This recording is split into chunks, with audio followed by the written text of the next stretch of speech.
Advisor TV welcomes Musa Jagne from Generational Equity. So tell us a little bit, Musa, about your firm.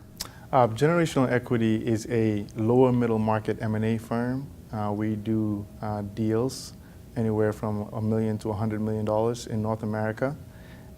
We primarily focus on sell-side transactions, so we represent private business owners seeking an exit or a recapitalization of their business. We recently opened up a New York office and have multiple offices all across the United States. And as I mentioned, we do a lot of deals in Canada as well. And you'll be moving to the New York area This is from true. Dallas. This is true. I'll be moving to the New York area from Yeah. Dallas to help run that New York office. In this geopolitical climate, tell me a little bit about the risks and benefits of cross-border transactions.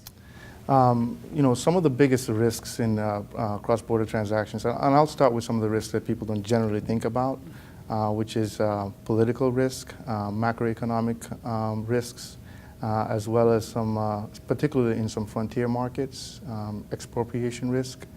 That's when there's a government takeover of your business, which we're seeing some of that in South Africa. Yeah. But these are things that tend to be overlooked in some cases, because when you're doing a lot of deals in the West and the United States, you don't worry about some of these things because of the stability.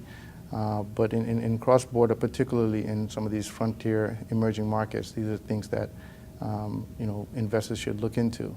But one other thing I would say is that particularly in developed markets, you would have to do some political due diligence, right?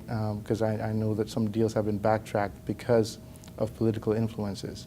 So these are some of the biggest risks that don't come to mind at first, but really should be looked into.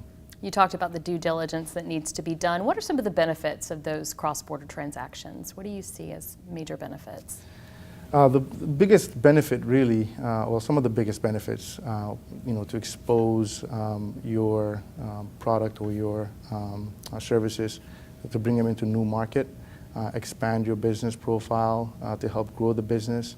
But one of the things you can also do by expanding into a new region or new country or new market is by learning the needs of that particular market. And if you're doing a deal in that market, you can acquire some technology or knowledge that you didn't have before that can help your overall brand. What are the key integration issues that need to be identified in these cross-border transactions? Culture is a big one. These are, especially for the uninitiated.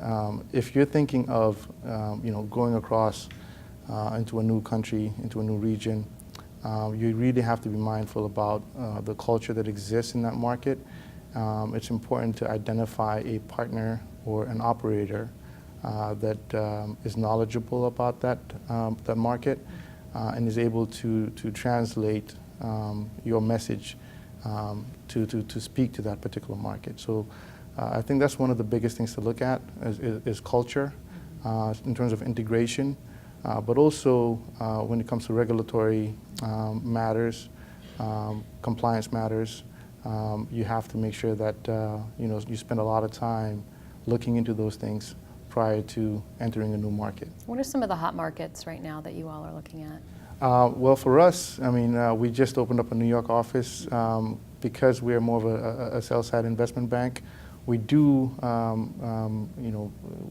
provide. We just started recently providing buy-side services, as well as we recently acquired a wealth management group. So we're branching out and expanding into providing different services to different markets. But it's exciting because there are some pressures to branch out into other markets as well. We're taking it one step at a time, but we're looking forward to doing that. So it's an exciting time for M&A right now from a global perspective. All right. Musa Jagne from Generational Equity, thank you for joining us. Thank you so much for having me.